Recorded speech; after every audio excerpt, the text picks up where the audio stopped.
मी निखिल प्रभाकर रावळकर आपल्या चॅनलच्या नवीन व्हिडिओमध्ये तुम्हाला सर्वांचं स्वागत करतो. फ्रेंड्स हा आपला पॉवर सिरीजचा 5वा आणि शेवटचा एपिसोड, आणि या एपिसोडमध्ये आपण पाहणार आहोत की पॉवरचा योग्य वापर कसा करायचा. फ्रेंड्स पॉवर मिळवणं एक गोष्ट आहे, पण ती योग्य पद्धतीने वापरणं त्याच द डिफरंट थिंग. पॉवर असणं ही एक वेगळी गोष्ट आहे. तुमच्या हातात सत्ता असणं, ताकद असणं, तुम्ही पॉवरफुल असणं ही वेगळी गोष्ट आहे, पण तिचा जर योग्य पद्धतीने तुम्ही वापर नाही केला तर ती पॉवर एक जस्ट वेस्टेज असते. आता याचं एक छोटंसं उदाहरण द्यायचं झालं तर पॉवर देवांकडेही होती, पॉवर दैत्यांकडे, राक्षसांकडेही होती, पण देवांनी ती पॉवर समाजाच्या कल्याणासाठी वापरली म्हणून देवांना लोक पूजतात, आणि राक्षसांनी तीच पॉवर ध्वंस करण्यासाठी वापरली म्हणून राक्षसांना कोणी पूजत नाही किंवा त्यांची कुठेही नाव कोणी घेत नाही, किंवा घेतं ते पण चुकीच्या पद्धतीनेच घेतं, वाईट ते आहेत अशा दृष्टीनेच घेतं. तर दिस इज द फॅक्ट, आणि हेच आपण पाहणार आहोत. तर आता आपण पाहूयात की पार्ट 1 जो आपला आहे त्यामध्ये आपण पाहूयात की आपल्याकडे जर पॉवर आली फ्रेंड्स तर आपण काय करतो. मोस्ट ऑफ द काही गोष्टी अशा होतात की ते म्हणजे पहिलं आपला इगो वाढतो. त्यानंतर काय होतं, आपलं जर कंट्रोल आहे तो आपला स्वतःवरचा कंट्रोल कमी होतो, कारण आपण स्वतःला खूप पॉवरफुल समजत असतो. तिसरं म्हणजे या दोन्ही गोष्टी झाल्यामुळे काय होतं, आपले कधी कधी मग डिसिजन्स चुकायला लागतात. आपल्याला असं वाटतं की मी काहीही निर्णय घेऊ शकतो, मी काहीही करू शकतो, कारण माझ्या हातात पॉवर आहे. आणि या सगळ्या गोष्टींमुळे काय होतं, पॉवर आहे ना मित्रांनो, पॉवर हे आपलं खरं रूप बाहेर काढत असतं. तुम्ही किती पॉवरफुल आहात किंवा तुम्ही किती ताकदवान आहात, हे तुमचं खरं ऍक्च्युअल जे तुमचं रूप आहे ते तुमचं रूप जे आहे ते पॉवरमुळे बाहेर येत असतं. आता याचं छोटं उदाहरण द्यायचं झालं म्हणजे सध्या आता इराण, अमेरिका आणि इस्रायलचं युद्ध चालू आहे. ते जर तुम्ही पाहिलं, इस्रायलने त्यांची पॉवर कधीच दाखवली नाही, पण तुम्ही जर अमेरिकेचं पाहिलं तर ते बोलत राहिले, स्टेटमेंट देत राहिले. ट्रम्पनी काय काय स्टेटमेंट्स दिले, हेच दाखवतं की अमेरिकेकडे पॉवर होती, आणि त्या पॉवरचा अमेरिकेला असं वाटलं की पॉवरचा उपयोग करून आम्ही कोणालाही दाबू, आम्ही इराणला नेस्तनाबूत करून टाकू. पण जेव्हा ऍक्च्युअल वेळ आली तेव्हा इराणने नुसतं अमेरिकेलाच नाही तर आजूबाजूच्या ज्या देशांनी अमेरिकेला मदत केली त्यालाही, इस्रायललाही हैराण करून सोडलं. आणि आज अशी पोझिशन आहे की अमेरिकेला इराण सोबत म्हणजे कॉपरेट तर करायचंच आहे, पण इराणचं काय म्हणणं आहे की नाही, आमच्या टर्म्सवर जर तुम्ही कॉपरेट करायला तयार असाल तरच आम्ही कॉपरेट करू, अदरवाईज आम्ही 10 वर्ष लढायला तयार आहोत. दिस इज ऍक्च्युअल पॉवर मित्रांनो. आता आपला जो पार्ट 2 आहे त्याच्यामध्ये आपण पाहूयात की 5 असे कोणते मुद्दे आहेत किंवा 5 अशा कोणत्या गोष्टी आहेत जिथे आपलं पॉवर चुकीच्या पद्धतीने वापरल्या जाऊ शकते किंवा आपण पॉवर चुकीच्या पद्धतीने वापरतो. पहिलं म्हणजे काय, इगो पॉवर. इगो पॉवर म्हणजे काय, आपण लोकांवर डॉमिनेट करणं, लोकांना कमी लेखणं, स्वतःला सुपेरियर समजणं.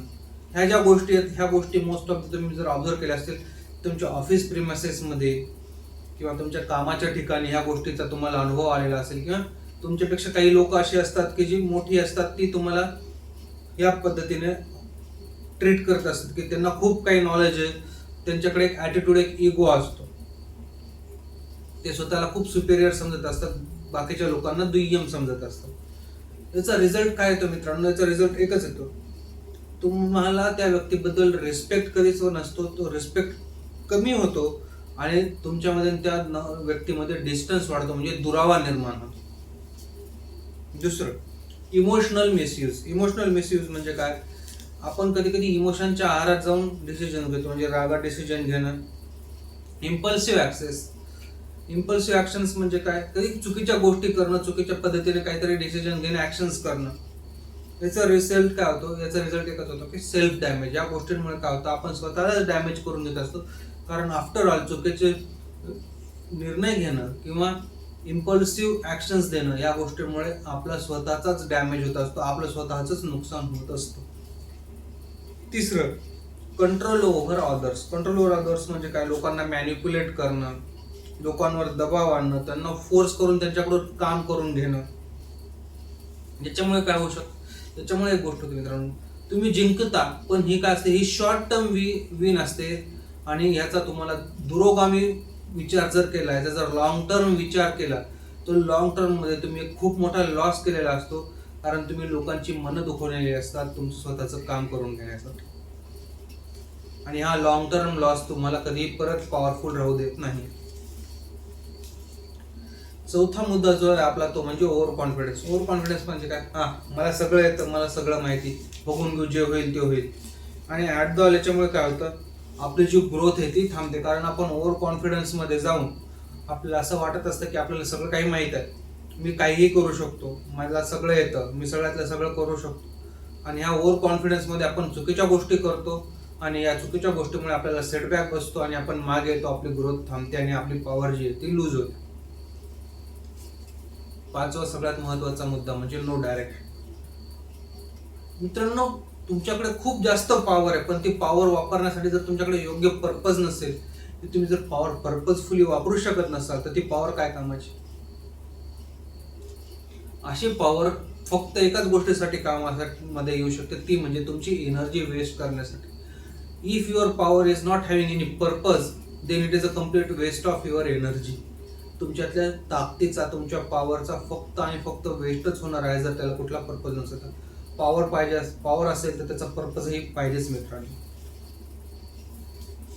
आता आपला जो पार्ट 3 आहे, ह्या पार्ट 3 मध्ये, व्हिडिओच्या पार्ट 3 मध्ये आपण पाहणार आहोत मित्रांनो की right way to use power. योग्य पद्धतीने पॉवर कशी वापरायची आणि पॉवरचा योग्य वापर करून कसं आपण स्वतःचं आणि दुसऱ्यांचंही चांगलं करू शकतो.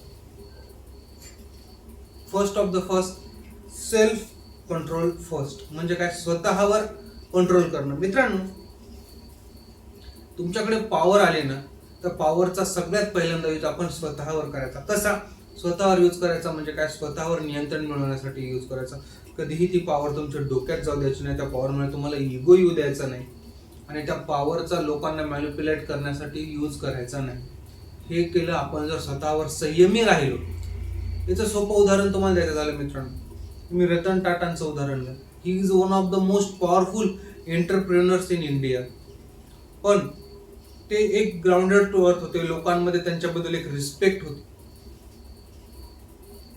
आणि ही रिस्पेक्टच त्यांना एक मोठं व्यक्तिमत्व बनून गेली. अब्दुल कलाम सर बघा, he is president of India. He was the president of India. ते भारताचे राष्ट्रपती होते. त्यांच्याकडे एका राज्याचं प्रमुख पद होतं, पॉवरफुल पर्सन होते. पण जेव्हा ते लोकात मिसळायचे, त्यांची बोलण्याची टोनिंग आणि त्यांचं जे काही होतं, लोक त्यांना किती रिस्पेक्ट करतात. दिस इज द माझे सांगण्याचं मला जे आहे हेच आहे की पॉवर पहिल्यांदा स्वतःवर यूज करायची, स्वतःला कंट्रोल करणं शिकायचं आणि मग त्याचा तुम्ही योग्य पद्धतीने वापर करू शकता. दुसरं, क्रिएट डोंट डिस्ट्रॉय. म्हणजे काय? तुमची जी पॉवर आहे ती काहीतरी सकारात्मक गोष्टी करण्यासाठी, चांगलं बिल्ड करण्यासाठी वापरा, स्वतःमध्ये इम्प्रूव्हमेंट आणण्यासाठी वापरा आणि सगळ्यात महत्त्वाचं म्हणजे लोकांना मदत करण्यासाठी. तुमच्याकडे जी ताकद आहे, तुमच्याकडे जी पॉवर, तिचा यूज करून तुम्ही लोकांची कशी मदत करू शकता हे जर आपण केलं फ्रेंड्स, तर आपल्याला आपलं चांगलंच होतं, आपली पॉवर वाढत जाते.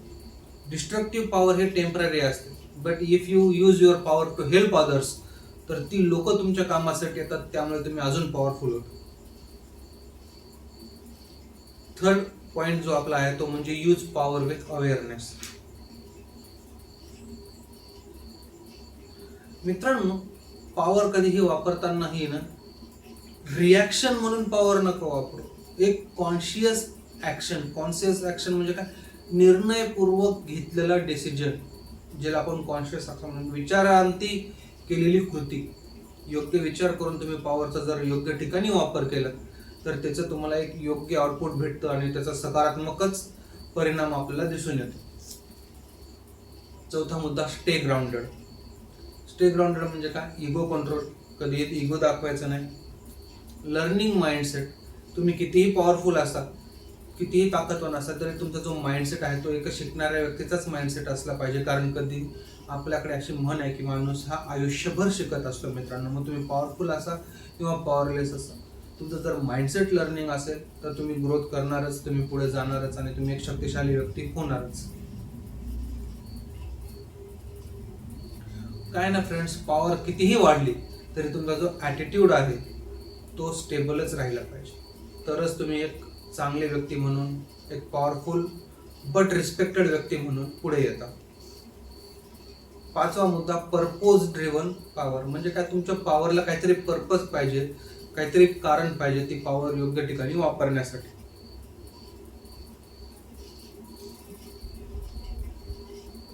Clear direction plus meaningful use. Clear direction म्हणजे की हां ठीक आहे, तुम्हाला माहिती आहे तुम्हाला काय करायचं आहे, आणि त्याचा मिनिंगफुल यूज म्हणजे त्याचा सकारात्मक कामासाठी केलेला वापर जर असेल तर तुम्ही जे पॉवर हे ग्रो होते. डायरेक्शन नसलेली जी पॉवर आहे मित्रांनो ती खूप डेंजरस असते. तुमच्या पॉवरला वापरण्याचे तुमच्याकडे योग्य डायरेक्शन असेल आणि तुम्ही तिला मिनिंगफुली वापरत असाल तर ती तुम्हाला ग्रोथच देऊन जाते, अदरवाईज ती डिस्ट्रक्शन घेऊन येते friends. At the and me तुम्हाला एवढंच सांगेल मित्रांनो की पॉवर तुमच्याकडे आहे, पण तुम्ही ती कशी वापरता त्यावरूनच तुमचं आयुष्य ठरत असतं. कारण फ्रेंड्स, आपली जी पॉवर आहे ती आपल्याला पुढेही नेऊ शकते आणि मागेही आणू शकते. If you use your power properly तुम्ही पुढे जाणार. तुम्ही जर तिचा मिसयूज केला तर तुम्हाला सेटबॅक बसून तुम्ही 100% मागे येऊ शकता. This is it for today. This is Nikhil Harkal talks, real talks, real life, real reset. Video आवडला असल्यास लाईक शेअर नक्की करा, चॅनलला सबस्क्राईब नक्की करा मित्रांनो. थँक्यू.